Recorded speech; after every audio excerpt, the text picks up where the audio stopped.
Tournoi de la paix interchefferie de la commune d'arrondissement de Douala 2e, la 9e édition a pris son envol le 5 août 2016 au stade David Dagobert Fampou de Kassa-la-Femme. La cérémonie de match d'ouverture était présidée par le premier adjoint du sous-préfet de Douala 2e. À suivre également dans ce journal les causes et les conséquences des feuilletons diffusés par les chaînes de télévision étrangères sur l'éducation des adolescents camerounais. C'est tout pour le sommaire, mesdames, messieurs, bienvenue au journal. Tournoi de la paix interchefferie de la commune d'arrondissement de Douala 2e. La 9e édition a été lancée le 5 août 2016 au stade David Dagobert Fampou de Kassa-la-Femme. La cérémonie de match d'ouverture était présidée par le premier adjoint du sous-préfet de Douala 2e en présence de la coordonnatrice Madame le maire de la localité, Maître Denis Fampou. Les détails avec Eric Ticheux, Josué Ngongan.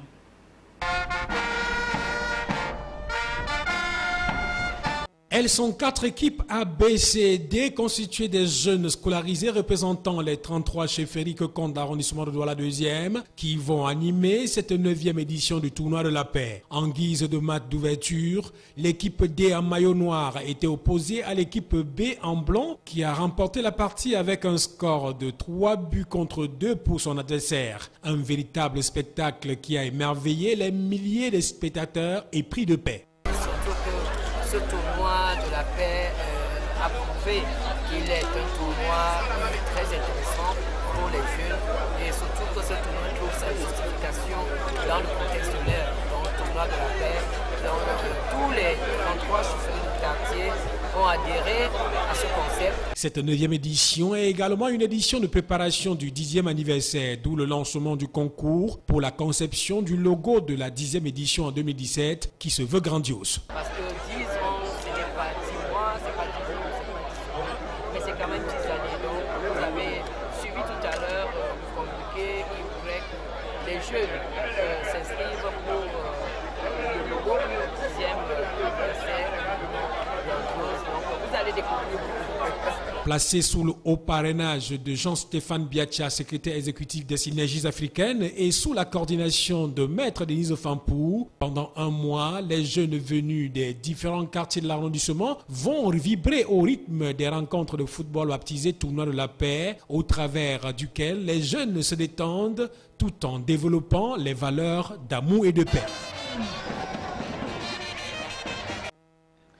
Bilan à mi-parcours des activités de la communauté urbaine de Douala. Le taux de réalisation des travaux oscille autour de 28%. C'est ce qui ressort de la tenue de la session ordinaire de la réunion du comité d'évaluation de l'exécution des projets à Douala. La séance était présidée par le délégué du gouvernement auprès de la CID qui a également annoncé d'autres projets en perspective. Plus de précisions avec Adi Pouto, Justice Totom, Josué Ngonga. La consommation à mi-parcours du budget de l'exercice 2016 de la communauté urbaine de Douala révèle entre autres ce qui suit. Un taux de lancement des marchés de l'ordre de 80% sur 185 enregistrés. Pour ce qui est des travaux sur le terrain, les entreprises sont mobilisées. Le curage et construction des drains d'une longueur de 50 km a été déjà lancé. Le montant de l'exécution des travaux est de 105 milliards de francs CFA.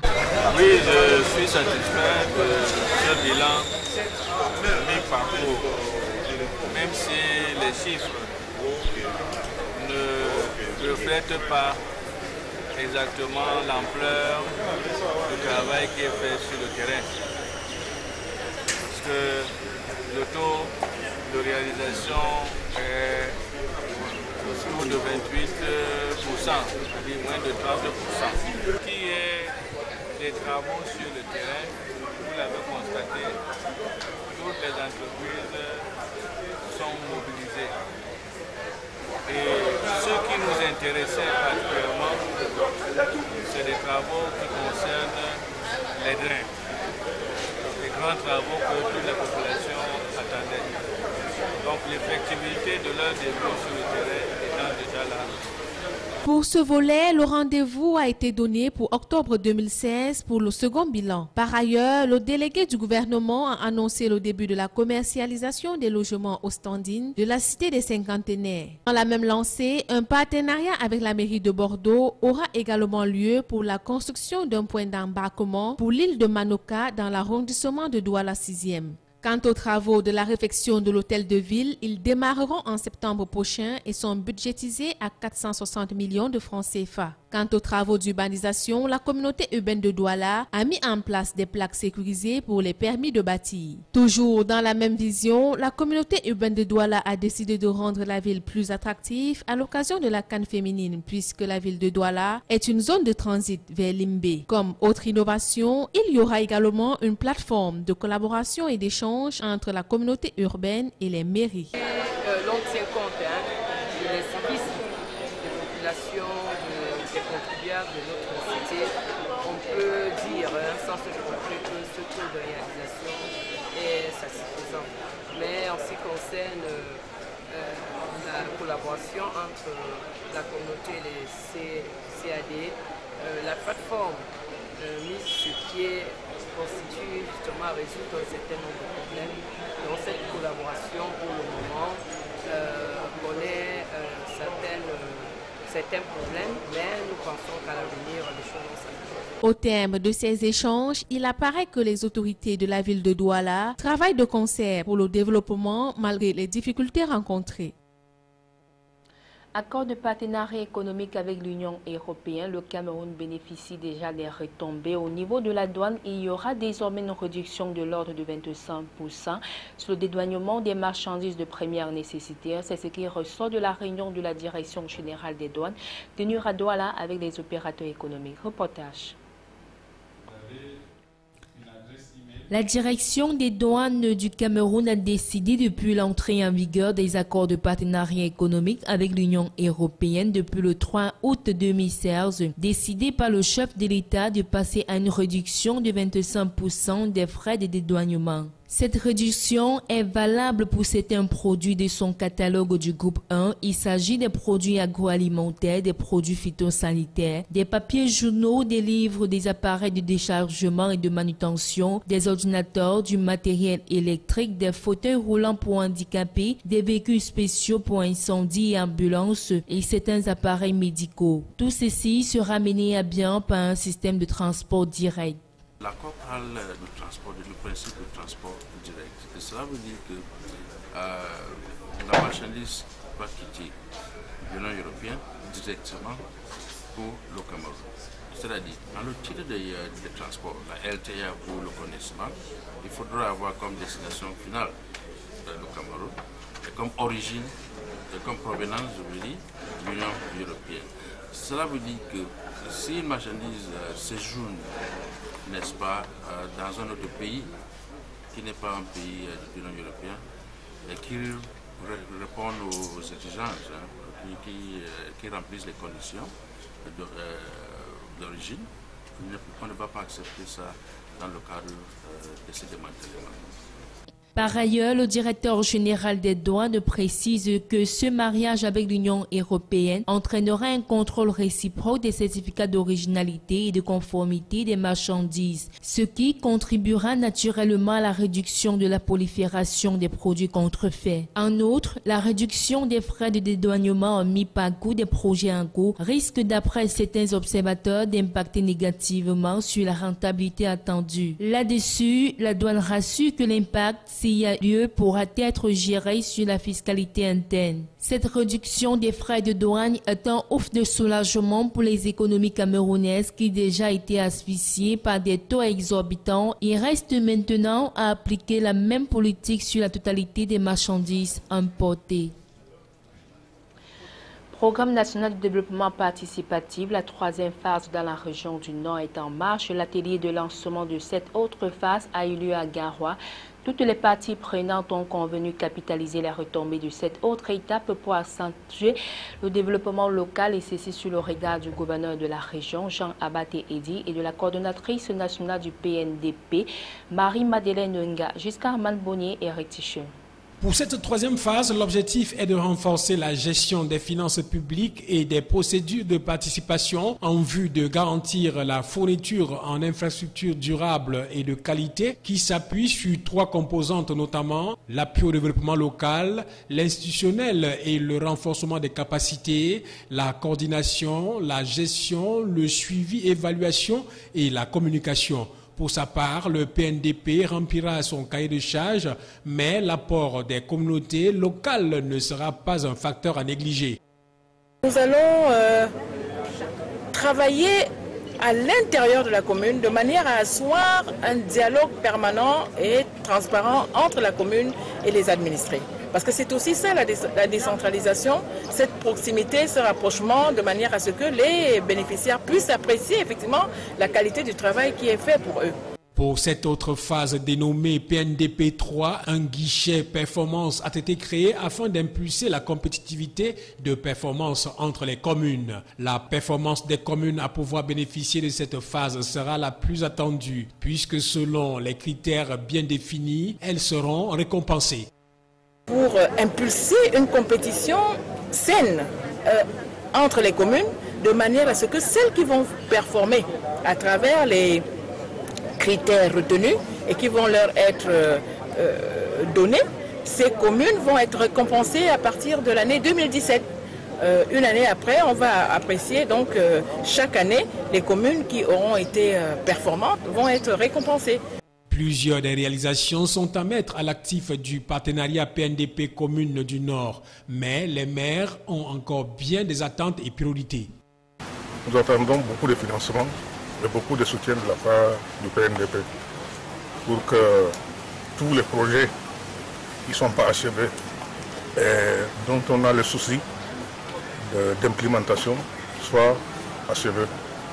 La commune de Dembo compte vraiment en profiter. Déjà, notre commune n'a pas assez de ressources propres pour pouvoir financer ces projets, surtout les grands projets. Nous comptons donc sur des partenaires comme le PNDP qui d'ailleurs dans la première et deuxième phase nous a beaucoup appuyé puisque ces subventions se chiffrent en termes de centaines de millions. Dans son mot de circonstance, le gouverneur de la région du Nord, Jean Abaté-Di, qui présidait les travaux, a salué le travail du PNDP qui ne ménage aucun effort pour l'amélioration des conditions socio-économiques, l'accroissement et la productivité des ressources naturelles et l'augmentation des revenus des populations. Il a également encouragé les différents maillons à se surpasser car c'est à ce prix et rien qu'à ce prix qu'on pourra atteindre les bons résultats. Symposium TIC Afrique, le conclave qui s'est achevé le 4 août à Yaoundé s'inscrivait dans la logique de la construction de la ville numérique avec tout ce qui se passe au niveau de la transition. Aussi met-elle en exergue les questions relatives à la protection en ligne de l'enfance des filles, des personnes handicapées et vulnérables. Jean-Pierre Bitongo, Joseph Ateba, Justice Totom. Organisé par le consortium d'appui aux actions pour la promotion et le développement de l'Afrique avec l'appui d'une quinzaine de partenaires, le symposium TIC Afrique avait pour thème « Transmission digitale dans un contexte de construction des villes, ubiquitaire et enjeux de l'amélioration des services, considérant la protection en ligne de l'enfant, des filles, des personnes avec handicap et des personnes vulnérables ». On a voulu tout simplement apporter pour ce type d'acteurs, ce type de bénéficiaires du numérique, notre modeste contribution pour qu'ensemble on puisse développer les outils qui aident, mis ensemble les uns avec les autres, peuvent aider à transformer la ville en ville numérique. Vous savez, déjà j'ai entendu parler du traçage, de l'adressage. Mais il est temps, effectivement, que dans cette logique de construction de ville numérique, je vois le MINDU s'évertuer beaucoup dans cette logique-là, que nous puissions accompagner ce processus. Étaient concernés par ce symposium tous ceux qui s'occupent régulièrement de la promotion de la République numérique et du développement du savoir à l'ère de l'émergence. L'identification biométrique, la cybercriminalité, l'initiation des femmes élues locales aux logiciels de gestion, le système d'archivage Sont là quelques communications ayant meublé les travaux tenus à Yaoundé les 3 et 4 août 2016. Il était question pour le CAPDA, qui est une organisation locale dotée du statut consultatif auprès du Conseil économique et social des Nations Unies, membre du secteur de l'Union internationale des télécommunications, de fédérer les parties prenantes locales de développement, puis les amener à participer au processus de lutte contre la pauvreté par la réduction de la fracture numérique et de la fracture sociale. Il était temps que les acteurs du public et du privé, les personnes victimes et les universitaires et même les populations soient formés et informés sur le revers toujours catastrophique de l'évolution des technologies de l'information et de la communication dans le monde. Les telenovelas brésiliennes et autres n'ont pas fini de conquérir le cœur des Camerounaises. Après la vague de Marima, Rosa Salvage et Issora, les feuilletons à l'eau de rose ont toujours bonne presse dans la société camerounaise. Pour preuve, ils sont diffusés en prime time sur les chaînes. Des dégâts causés par ces productions à l'eau de rose, on en connaît, mais seulement pour certains accros de ces feuilletons à Roméo et Juliette. Pas question de s'en passer. Voyons l'impact de cette série avec notre reporter Adi Poto. Force est aujourd'hui de constater le succès rapide et désormais durable des telenovelas dans la société camerounaise. Une prospérité confirmée par la venue des chaînes de télévision qui offrent 24 heures sur 24 ce genre. C'est le cas de Novelas TV, Nina TV, qui sont aujourd'hui la nouvelle trouvaille des passionnés de séries à l'eau de rose et qui s'en donnent à cœur joie. Des histoires d'amour qui mettent le plus souvent en scène un homme et une femme qui s'aiment envers et contre tout que les femmes s'arrachent au quotidien. Les héros ici affrontent plusieurs obstacles, des malentendus, la méfiance, les déceptions et la jalousie avant de parvenir à une union finale. De quoi rêver et s'imaginer une vie en rose dans le meilleur des mondes. Même les enfants ne sont pas en reste, ils commencent à les regarder très tôt en compagnie de leur mère et les conséquences s'en suivent. Ça détourne les enfants des réalités du monde aujourd'hui. Les enfants sont beaucoup plus portés vers ce qu'ils regardent à la télé. Ils sont plus portés à imiter tout ce qu'ils regardent à la télé. Quand ils voient deux personnes s'embrasser, pour les petits enfants de 3 ans, après se trouvent entre eux, ils font la même chose.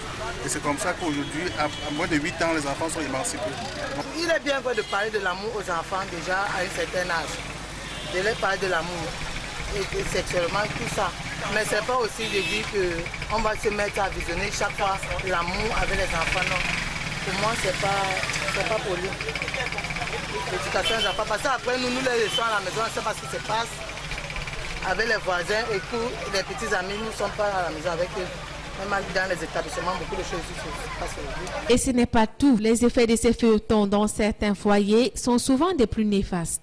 Oui, il y a certaines femmes qui passent toute la journée à regarder ces séries-là. Bon, pour celles qui ont des petits-enfants, elle est assise, d'autres travaillent. Ce sont les enfants qui travaillent et elles ne font plus rien. L'impact est très négatif.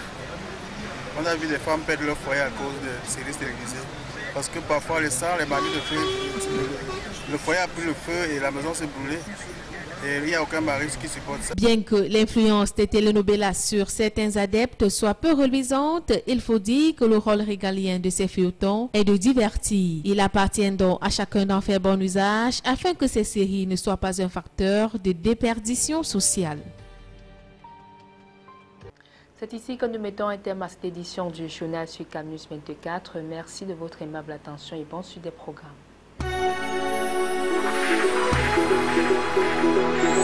Thank you.